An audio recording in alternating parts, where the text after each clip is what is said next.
Oh. Tingnan nyo tong showcase. Oh. Ang ating showcase. Oh, sige. Ano kaya ito?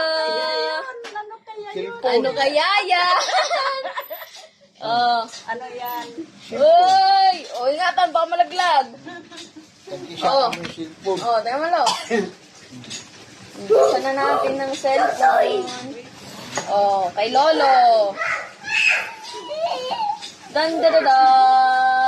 Nay, buksan mo na yun, Nay. Sino nagpakuha naman ito? Dito. Oh, Nick. Ano ito? Dan. Yung SIM card mo, Nay. Ilalagay natin SIM card mo dyan para maayos ka na. Ay, ito. May SIM card.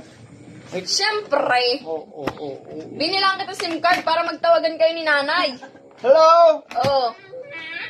Lintik. Ito, wala bang SIM card dito? Baka sira na itong SIM card. Huwag mo nang gamitin yan.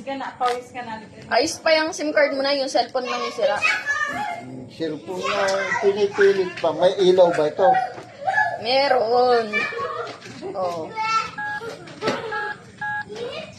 natin? Settings. May tunog yan. Ayun. Natin yung flashlight. Huwag na. Tuturuan niya ako talo eh. Ano ang SIM card ko Hindi na nga pwede daw na Pwede yan. Anak, bakit naghiwalay ito? Ano eh? Naku, sira na. Kung sabi na naman ipinipilit pa rin eh. May bagong na nga eh. SIM card yon, hindi ano. Kailangan bibilan ng panibagong SIM card na. Bibilang nga kita. Alin bang bagong sa'yo eh? Itong bago ko.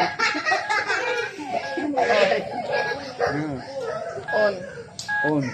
Ang lakas. Sabi. Ito wala, may Meron yan, Nay. Paano pagpatay nito? Pupunta kayo dito. Yan lang naman meron eh. Oo. Yan dito. Okay. Tapos tataas nyo. Mapupunta sa pinakambaba. Yung torch. Okay. Tataas mo. Yan na. Pagpatay nito. Dito lang. I-off mo lang. Wala na. Ito, dalawang pindot to. Ito, off. May ano yan. May charger tsaka headset. Ang galing Pinadala ni Lia kagad to eh. Kanina eh. Kaya ang bumili niyan. Binili ako nabili. Headset. Ni Lolo. Kay Lolo. Ay, kanino ba yan? Kay Nanay. Ito sa akin. Nay. Headset. Galing. 30 minutes lang daw pinakamatagal ng charger niya na. 30 minutes. Oo. Kalating oras. Ayan yung sa'yo, Nay. Ito yung kay Lolo. Charger. May headset ka din, Lo.